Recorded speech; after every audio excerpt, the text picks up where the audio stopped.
Jornal da Mix. Tecnologia. Beio Cardoso está chegando por aqui, quadro TecMix. A partir de agora a gente está recebendo o doutor em comunicação e linguagens, Moisés Beio Cardoso. E o tema de hoje, importantíssimo, como a lacração nas redes sociais pode impactar as eleições.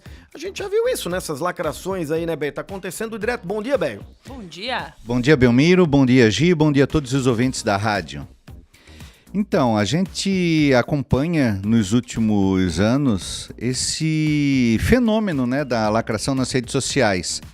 E isso fica muito evidente com a enxurrada de cortes, né, aqueles cortes muitas vezes satíricos ou tirados até de um contexto maior, né, muitas vezes tirados de um contexto maior, e que acabam viralizando.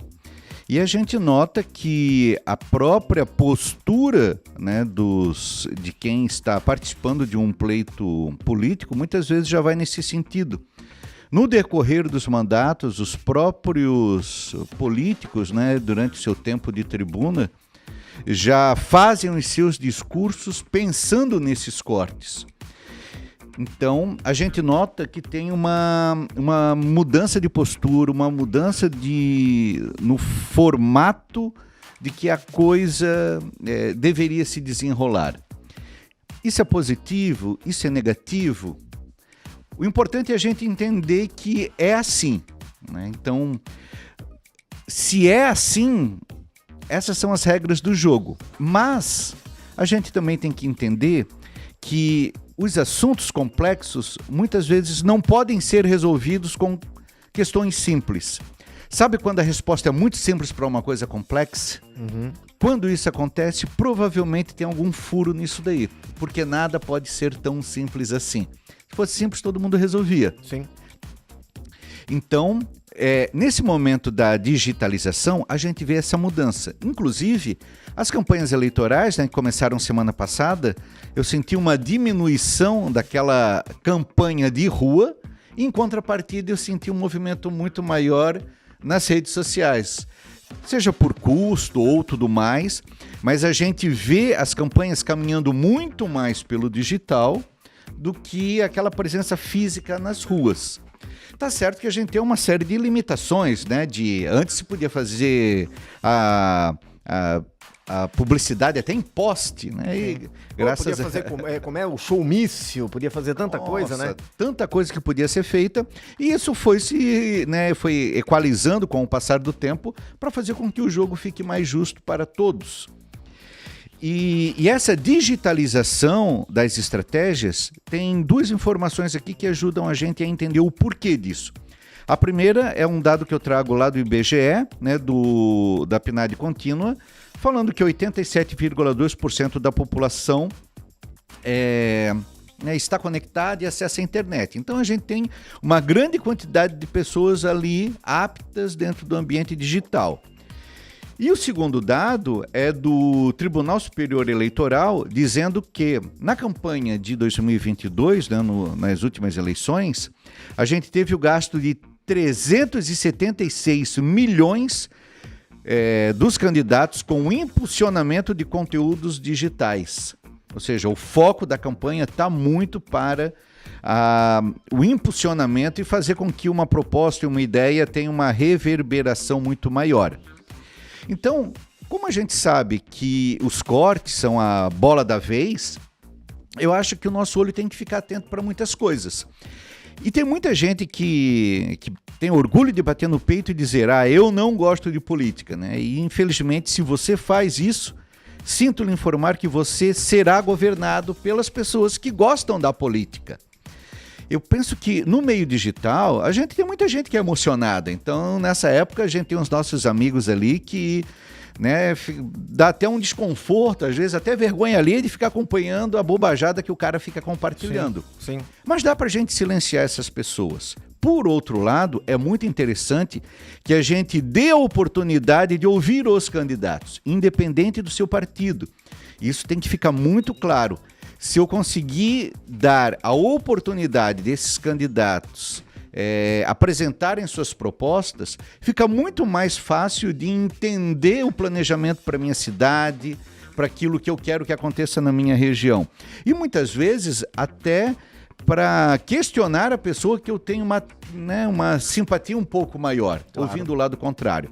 Então, é interessante a gente seguir esses candidatos, talvez até priorizar o conteúdo deles. Você pode silenciar todos os outros, mas dê oportunidade desses candidatos apresentarem suas ideias. Porque é dessa forma que a gente tem o controle e a possibilidade de se fazer isso. E aí a gente, quando escuta esses dados que eu trouxe aqui, o próprio tema do nosso quadro TecMix, fica pensando, mas será que só as redes sociais, elas conseguem eleger alguém? Se o cara tem 0 presença na rua, ele consegue se eleger só pelo digital? E a resposta é não. Somente pelo digital, ninguém vai conseguir se eleger. Mas sem o digital, também ninguém se elege. É difícil, né? Porque uma coisa complementa a outra. E vale lembrar que as redes sociais, elas vêm para complementar os espaços das outras mídias existentes e não para substituir nada. Elas se sobrepõem aos demais espaços já existentes.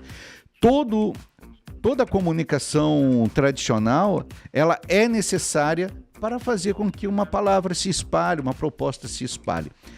Então, é muito interessante que a gente acompanhe as propostas, fique atento, para na hora de tomar a decisão a gente consiga fazer isso com base em ideias e não de uma forma emocionada, digamos assim. E tem uma outra situação, né, Bey? A gente percebe nas redes sociais muitas vezes um compartilhamento excessivo de um início de campanha de fulano, de uma proposta de Beltrano. Vá lá ver quem tá compartilhando também, porque, cara, eu vejo eu tô acompanhando direto e na grande maioria das vezes, como diria o Enéas, na esmagadora maioria das vezes, é alguém que tem alguma ligação direta com aquele candidato, alguém que tá na Câmara, alguém que tá na Prefeitura, alguém que tem um cargo, alguém que tem um amigo que tem um cargo, então vamos tomar cuidado também com isso. Vá você procurar as propostas daquele candidato, pode ser a prefeito, a vereador, enfim, é o que for, vice-prefeito, mas vá você, busque você, não vá pelo que os outros estão falando. Porque na grande maioria das vezes, quem está compartilhando assiduamente a informação de alguém é porque tem um cargo, ou porque tem algum favor, ou porque ganhou alguma coisa. Então tome cuidado com isso também. Porque isso também é compartilhar coisa ruim na internet, né? Isso é o que a gente chama de o cabo eleitoral digital, né? Que era aquele cara que antes ficava na rua e agora ele vai para as redes sociais. Então, esse tipo de estratégia é para a gente fazer com que uma ideia reverbere dentro das redes sociais pela força do compartilhamento. Mas uma coisa que é compartilhada muitas vezes, nem sempre tem a qualidade. Então, essa linha entre quantidade e qualidade, ela é muito tênue. É verdade. É verdade. Bem, muito obrigado. Meu caro, obrigado por essas tuas observações e acho que a gente pode até nos próximos TecMix pensar um pouco mais sobre o pleito eleitoral e as tecnologias para a gente ajudar os eleitores a tomar uma melhor decisão. Boa, isso é importante porque tem tanta informação, quando a gente carecia de informação era ruim. Mas agora tem um excesso de informação que, se você não filtrar, acaba sendo ruim também, né, Beio? Beio, obrigado, viu? Grande abraço, até quarta da semana que vem. Valeu. Jornal da Mix. Oferecimento. FURB, 60 anos. Universidade nota máxima. Toyota agora é Barigui Tarpan. A sua concessionária Toyota para Blumenau e Rio do Sul. E Rede Cooper, 80 anos. É nos encontros que a vida acontece. Mix.